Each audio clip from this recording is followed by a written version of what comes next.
8 मार्च 2014। दोस्तों ये एक ऐसा दिन था जो तारीख की खौफनाक यादों में हमेशा महफूज रहेगा। रात की 1:15 बजे मलेशिया की एक फ्लाइट जो बीजिंग जा रही थी। दोस्तों इस फ्लाइट में 239 लोग मौजूद थे। ये फ्लाइट अपने मामूल के मुताबिक उड़ान भरती है, मगर किसको पता था कि ये रात एक हैरानकुन कहानी बनकर रह जाएगी। दोस्तों ये प्लेन अचानक गायब हो जाता है।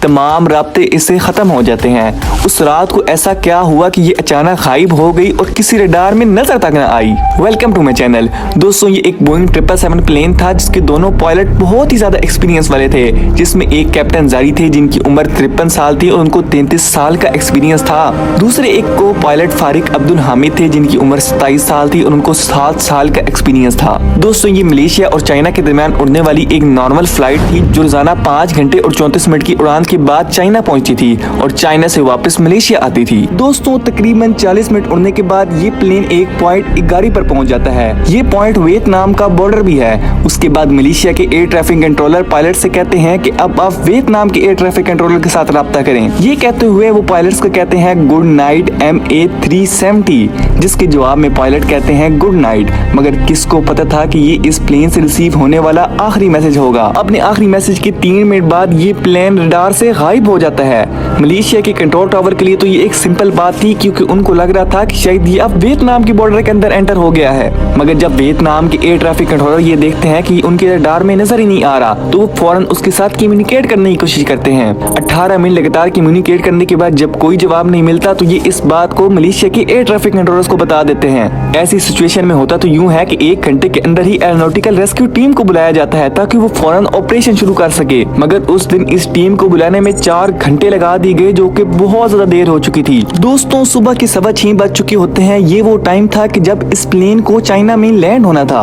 एक उम्मीद सी थी कि क्या पता ये बीजिंग में लैंड हो जाए, मगर वहाँ से भी बुरी खबर मिलती है। दोस्तों 6:32 पर जहाँ ये प्लेन गायब हुआ था वहाँ एक सर्च ऑपरेशन शुरू किया जाता है, मगर बदकिस्मती से वहाँ भी प्लेन का कुछ पता नहीं चलता। मगर ऐसा कैसे हो सकता है कि इतना बड़ा प्लेन 239 लोगों के साथ गायब हो जाए। चाइना में एयरपोर्ट पर लोग अपने पैरों का इंतजार कर रहे होते हैं, मगर उनको क्या पता कि शायद अब वो उनसे कभी भी नहीं मिलेंगे। पहले उनको बताया जाता है कि ये फ्लाइट थोड़ी लेट हो चुकी है, मगर जब घंटे गुजरते हैं उनकी बेचैनी में इजाफा होता है तो उनको बता दिया जाता है कि ये प्लेन ही लापता हो गया है। दोस्तों मलेशिया के मिलिट्री रडार में देखा गया कि जब ये जहाज इगारी के पॉइंट पर पहुंचता है तो वहां जाकर 180 डिग्री पर रोटेट हो जाता है और दोबारा मलेशिया की तरफ ही उड़ने लग जाता है। दोस्तों एक जहाज जो चाइना की तरफ जा रहा था, आखिर उसने अपनी डायरेक्शन वापस क्यों मोड़ ली?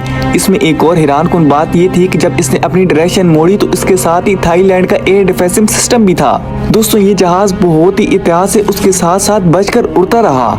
इससे ये बात तो पता चलती है कि जो भी इस जहाज को कंट्रोल कर रहा था वो बहुत ही ज्यादा एक्सपर्ट था, जिसको इन सारी चीजों का पता था कि इन सब से बचकर कैसे गुजरना है कि जहाज को कोई ट्रेस ही ना कर सके और वो किसी रडार में ना आए। दोस्तों ये प्लेन उसके बाद मलेशिया के एक जजीरे आइलैंड ऑफ पनाम के ऊपर से गुजर के जाता है। दोस्तों इस आइलैंड के ऊपर एक मोबाइल फोन कंपनी की सैटेलाइट होती है जो एक पायलट फारिक अब्दुल हमीद के मोबाइल के सिग्नल कैच करती है। दोस्तों ये आइलैंड क्योंकि इंडियन ओशन के दरमियान में होता है तो यही समझा जाता है कि ये जहाज भी कहीं इंडियन ओशन की तरफ ही उड़कर गया होगा।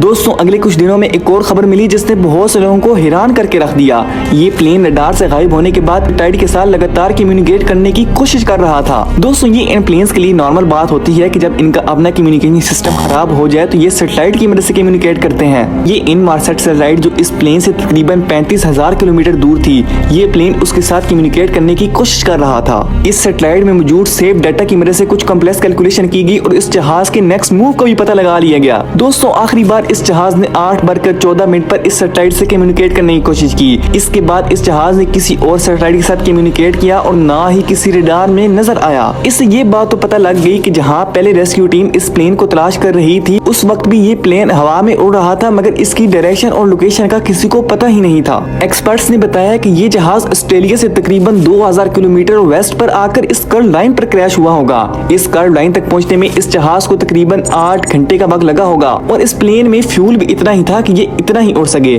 तो वहाँ फ्यूल खत्म होने की वजह से ये उस जगह पर आकर क्रैश हुआ होगा। इस पॉइंट पर दोबारा एक सर्च ऑपरेशन शुरू किया गया, क्योंकि जब तक प्लेन या उसका ब्लैक बॉक्स नहीं मिलेगा उस वक्त तक कुछ नहीं कहा जा सकता कि आखिर इस प्लेन के साथ हुआ क्या जो ये क्रैश हो गया। दोस्तों इस प्लेन के गायब होने के बाद इस पर कई सवाल उठाए गए और कई थ्योरीज भी बताई गई। इसमें सबसे शक की निगाह से कैप्टन जारी को देखा गया, क्योंकि कैप्टन जारी के घर से एक फ्लाइट सिमुलेटर मिलता है। ये एक पायलट के घर में होना तो आम सी बात है, मगर इसमें हैरानकुन बात ये थी कि इस फ्लाइट सिमुलेटर में उन्होंने इस प्लेन को उसी डायरेक्शन में उड़ाया जिस डायरेक्शन में MH370 जाता है, मतलब कि इंडियन ओशन की तरफ। तो इसलिए सब ज्यादा शक की निगाह से कैप्टन जारी को देखा गया।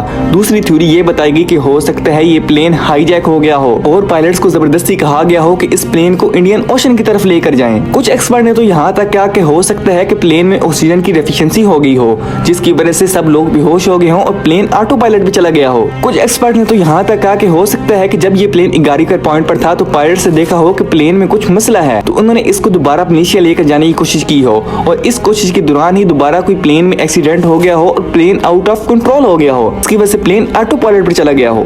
दोस्तों 2015 में रीयूनियन आइलैंड से इसका लेफ्ट फ्लैप्रोन मिलता है। इसके बाद आहिस्ता आहिस्ता इसके कुछ पार्ट्स मिलते रहते हैं, मगर अभी तक ये पूरा प्लेन लापता है। दोस्तों इस प्लेन के गायब होने के 8 साल बाद अब दोबारा ये उम्मीद दिलाई जा रही है कि शायद ये इंडियन ओशन के अंदर ही है। मलेशिया के एक रिटायर्ड एरोनॉटिकल इंजीनियर ने एक पॉइंट बताया है जो कि उस कर्व लाइन के अंदर ही आता है जहां इस प्लेन का फ्यूल खत्म हुआ था। उन्होंने लो प्रोपेगेशन सिग्नल का यूज करते हुए इसकी लोकेशन का पता लगाया है और कहा है कि ये प्लेन उसी पॉइंट के अंदर है। अब ये तो मलेशियन अथॉरिटीज पर डिपेंड करता है कि वो इनकी बात को कितना सीरियस लेती हैं और दोबारा कोई सर्च ऑपरेशन शुरू करती हैं या नहीं करती। दोस्तों आपको क्या लगता है इसमें से कौन सी थ्योरी सही होगी और आखिर क्या हुआ होगा उस रात को जिसकी वजह से ये प्लेन यकदम क्रैश हो गया और गायब हो गया?